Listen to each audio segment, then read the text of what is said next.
जय हिंद। जिस वीडियो में हम आपको आईपीसी और सीआरपीसी में अंतर बताए थे, उसके बाद हम आपको बता दिए थे कि एफआईआर, जीरो एफआईआर और चार्जशीट में क्या होता है। फिर हम आपको बताए थे कि फर्जी एफआईआर से कैसे बचा जाता है। देखिए, ये एफआईआर को लेकर 4 कंडीशन बनते हैं। पहला कि पुलिस स्टेशन में आपका एफआईआर ही कोई ना लिखे। दूसरा कि आप ही के नाम पे कोई फर्जी एफआईआर लिख दे, और अगर फर्जी एफआईआर लिख दिया तो आपकी अगर नौकरी लगने वाली है तो उसके क्या असर पड़ेगा। और आप ऑलरेडी नौकरी कर रहे हैं किसी सरकारी नौकरी में और आपको इधर किसी केस में नाम डाल दिया तो उसमें क्या होगा। तो इन चारों कंडीशन को समझिए। सबसे पहले समझते हैं कि पुलिस एफआईआर नहीं लिखती है तो क्या होता है। 2 तरह के केस होते हैं जिसको हम पहले समझा दिए हैं। नॉन कॉग्निजिबल मतलब ऐसे अपराध जो बहुत छोटे मोटे हैं, जैसे किसी को 1-2 तमाचा मार दिए, ये सब छोटा मोटा अपराध में आता है। और एक कॉग्निजिबल्स होता है संज्ञेय अपराध, जिसमें मार पीट, रेप, सर फाड़ दिए, हड्डी तोड़ दिए, गोली चला दिए, ये सबको होता है कॉग्निजिबल ऑफेंस। तो कॉग्निजिबल ऑफेंस जो होता है उसमें संज्ञेय अपराध में नियम है कि सीआरपीसी का जो सेक्शन है 154, ये कहता है कि पुलिस को मैंडेटरी है एफआईआर लिखना जरूरी है। लेकिन आप जाते हैं, आपके साथ मारपीट हुआ है, सर और फोड़ दिया है, फिर भी पुलिस आपका एफआईआर नहीं लिखती है। तो इसके लिए आप एक और रास्ता अपना सकते हैं कि पुलिस का जो सीनियर अफसर होता है, जिसे डीएसपी बोलते हैं, डिप्टी सुपरिटेंडेंट, यहाँ आप जाके कह सकते हैं कि सर ऐसा मामला है, आप रिपोर्ट लिखवा दीजिए। ये नहीं सुनते हैं तो आप एसपी को बोल सकते हैं, एसपी जरूर ही सुन लेते हैं। ये भी अगर नहीं सुने ना तो आप जाइए सीधे कोर्ट में, मजिस्ट्रेट के पास। अब मजिस्ट्रेट को पावर है कि वो या तो इनको बोलेगा एफआईआर लिखने के लिए, और नहीं तो मजिस्ट्रेट खुद एफआईआर लिख देगा, अनुच्छेद 156 के तहत वहां से एफआईआर लिख देगा, और वो थाना को भेज देगा कि ये हम जो एफआईआर लिखे ना, इसको तुम अपने डायरी में उतार के जांच करो। और अगर आप यहां भी शांत नहीं हुए ना तो इसी मजिस्ट्रेट से कहिएगा कि ये मेरा एफआईआर आप लिख दीजिए, और वो जो पुलिस वाला एफआईआर नहीं लिखा है उसके खिलाफ भी कंप्लेन कर दीजिए। और उसके लिए सीआरपीसी की धारा 166A आता है। तो 166A के खिलाफ आप पुलिस में भी कंप्लेन कर सकते हैं। तो पुलिस वाले अगर ज़्यादा नहीं सुनते हैं ना, ये लोग थाना में बैठ के अपने आप को बहुत ज़्यादा होशियार समझने लगते हैं। तो आप कोई छोटा मोटा भी वकील लेके चले जाइएगा ना तो ये लोग शांत हो जाते हैं। नहीं तो आप आराम से कहिए, if you will not return my FIR then I will take legal action against you and by honourable high court under the section 166A। वो समझ जाएगा कि भाई पहुंचा फकीर है, इसका लिख दो। अब समझते हैं आपके ऊपर किसी ने फर्जी एफआईआर लिख दिया। तब अगर फर्जी एफआईआर लिखा गया है और संगीन अपराध में होता क्या है कि गांव में मारपीट हो गया, कहीं किसी का सर फूट गया, हाथ टूट गया, अब वो क्या करता है ना, 10-20 आदमी का नाम डाल देता है। अब उसमें नाम डाल दिया तो भाई उसके साथ जो अपराध हुआ है वो संगीन है, उसमें आपकी गिरफ्तारी होगी बिना आपको वारंट दिखाए। छोटे मोटे अपराध नॉन कॉग्निजिबल में आप पुलिस से मांग सकते हैं वारंट, लेकिन कॉग्निजिबल में पुलिस वारंट नहीं दिखाएगी, उठा ले जाएगी, एफआईआर हो गया है। तो उसने तो उसको मारपीट हुआ है, लेकिन आप नहीं थे, आपकी दुश्मनी थी या फिर जलता था तो आपका नाम दे दिया उसमें, तो वो फर्जी एफआईआर है। तो अब आपको पुलिस खोजने लगेगी, उठा ले जाएगी, तो आपको गिरफ्तारी का खतरा हो गया है। तो इसके लिए क्या कहिए, आप अपने किसी संबंधी को, पिताजी या किसी को भी आप डीएसपी ऑफिस या फिर एसपी ऑफिस में ले जाइए, वहाँ आप दस्तावेज दीजिए, प्रूफ दीजिए कि हाँ सर ये जिस समय घटना हुई थी वो इस समय नहीं थे। आप अगर नहीं इन्वॉल्व थे तो कोई ना कोई तो प्रूफ होगा ही आपके पास कि उस समय हम यहाँ थे। मान लीजिए आप किसी दोस्त के पास थे तो उस दोस्त को ले जाके आप अपने पिताजी के साथ या किसी दूसरे के साथ इन लोग के पास भेजिए। ये नहीं कि अपने चल जाए, साहब हम नहीं थे तो उठा के डाल देगा सभी, सब अपने में मिले रहते हैं सब। तो इन लोग को आप ले जाके कर सकते हैं। एसपी बहुत अच्छा से सुनते हैं, क्योंकि एसपी को खरीदना बहुत बड़ा, वो बहुत बड़े बड़े लोग का, फिर यहाँ मंत्री लोग का सोर्स चलता है एसपी के पास, नॉर्मल आदमी का नहीं चल पाता। तो ये आपकी बात को सुन सकते हैं। और इन लोग के पास, दोनों लोग के पास ऑर्डर होता है कि नो अरेस्टिंग का आदेश जारी कर सकते हैं, अभी इन्हें अरेस्ट नहीं किया जाए। लेकिन अगर मान लिया कि ये लोग भी अगर आपकी बात नहीं सुन रहे हैं, तब क्या कीजिएगा, तब आप चले जाइए एंटी सेपरेटरी बेल लेने के लिए। आप अगर गिरफ्तार नहीं हुए हैं तो आप वकील को करिए तुरंत अपने डिस्ट्रिक्ट कोर्ट में एंटी सेपरेटरी बेल, जिसे कहते हैं अग्रिम जमानत, ले लीजिए। हमारे ऊपर भी कई जना लोग ने फर्जी एफआईआर कर दिया, कोचिंग में पढ़ाते रहते तो उल्टा सीधा काम कर देता है सर। फर्जी एफआईआर लिख दिया, एफआईआर हो गया हमारे नाम पे, पुलिस आई गिरफ्तार करने के लिए, पुलिस करिए खान साहब हम आपको गिरफ्तार करेंगे। हम कहे मत करिए महाराज, हम लेके चल आते हैं एंटी सेपरेटरी। तो कहा ठीक है जाइए लेते ही। तो देखिए पुलिस को भी पता है कि कौन क्राइम किया है कौन नहीं किया, खुद पुलिस बोल रहे थे कि आप लेते आइए यहाँ पे। तो हम गए वहाँ पे, देखिए हमारे ही फोटो है, शायद यही कपड़ा भी पहने हैं क्या, नहीं दूसरा है, मिलता जुलता है। तो वहाँ पुलिस के, वहाँ गए कोर्ट के पास, तो जज पता है, देखिए कानून अंधा होता है, जज अंधा नहीं होता है, सब समझता है। तो हमको एंटी सेपरेटरी बेल दे दिए।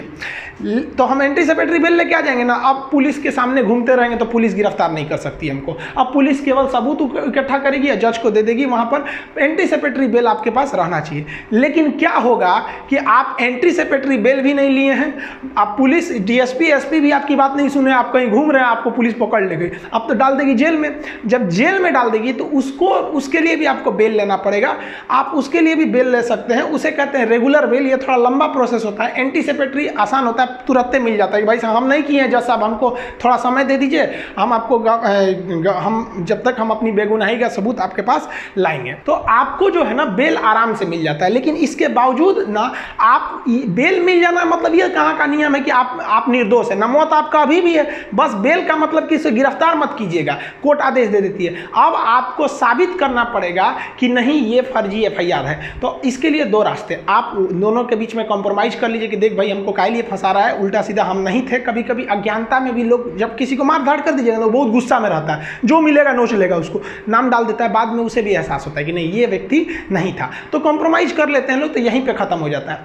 लेकिन कॉम्प्रोमाइज नहीं करेगा ना, तब आप जाइएगा, देखिए हम लिख दिए सीआरपीसी की धारा 482, इसके तहत आप हाई कोर्ट जाइएगा। देखिए भले ही हम सुप्रीम कोर्ट का फोटो लगा दिए, लेकिन हाई कोर्ट जाना पड़ता है 482 के तहत। और हाई कोर्ट में आप अपने लीगल दस्तावेज दीजिएगा कि देखिए सर ये हमको फर्जी एफआईआर में फंसाया है, हम उस वक्त नहीं थे। आप अगर नहीं रहेंगे, सच में आप कुछ नहीं किए, तो आपके पास पक्का प्रूफ होगा, आप दिखाइए, सीसीटीवी फुटेज दिखाइए या जो चीज़ दिखाइए, मोबाइल ट्रेस करके दिखाइए, आपका वकील बताएगा क्या क्या चीज़ चाहिए, आप उसको दिखाइए और हाईकोर्ट आपको देखेगा और तुरंत हाईकोर्ट कह देगा कि भाई ये एफआईआर फर्जी है। या फिर अगर हाईकोर्ट को लगेगा कि नहीं भाई ऐसा भी हो सकता है कि आदमी झूठ बोल रहा है, तो फिर पुलिस को कह देगा कि अभी इसके गिरफ्तार मत कीजिए, लेकिन आप ठोस सबूत बताइए कि यही किया था। समझ में आ गया?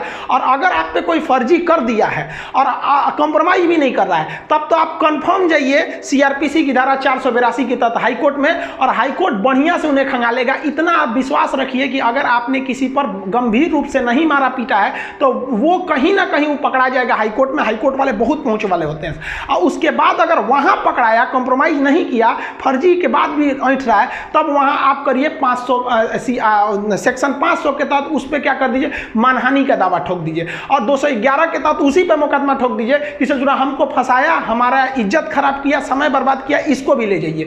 तो जब आपको कॉम्प्रोमाइज कर ले रहा है डिस्ट्रिक्ट लेवल तक ही, तब आराम से रखिए। हाई कोर्ट ले गया तो फिर उसको भी नहीं छोड़िए। इतना समझिए कि सत्य परेशान हो सकता है, पराजित नहीं हो सकता है, कुछ भी हो जाए। देखिए सुशांत सिंह मैटर का भी 2 महीना तक लेट हुआ, लेकिन अभी सीबीआई जांच लग गई है, वो भी कहीं ना कहीं निर्णय पे आ जाएगी। तो इस तरह से आप समझे कि पुलिस लेवल पर या फिर डिस्ट्रिक्ट लेवल पर या हाईकोर्ट लेवल पर किस तरह से अपने ऊपर किए गए फर्जी एफआईआर को आप निरस्त करा सकते हैं।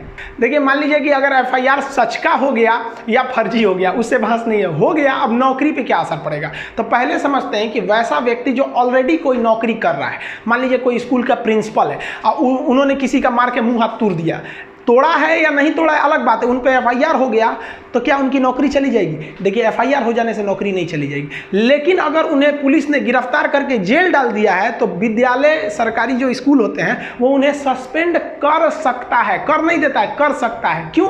क्योंकि क्या होता है कि जब व्यक्ति पर मुकदमा चल रहा होता है और वो जेल में गया रहता है, तो क्या होता है कि अगर उस अपने पद पर रहा तो उस पद का वो दुरुपयोग कर सकता है। जैसे प्रिंसिपल है तो थाना में जाएगा तो लोग उसको बैठने के लिए देंगे, बैठे बैठे प्रिंसिपल साहब, पता चला कि उनका मुरी फोड़ के आया, उसको थाना में बैठाया जाएगा, तो सस्पेंड कर दिया जाता है। तो क्या कहेंगे, हम सस्पेंडेड प्रिंसिपल है, तो थाना वाला कहेगा खड़े रहो, तो सस्पेंडेड प्रिंसिपल है यहाँ पे।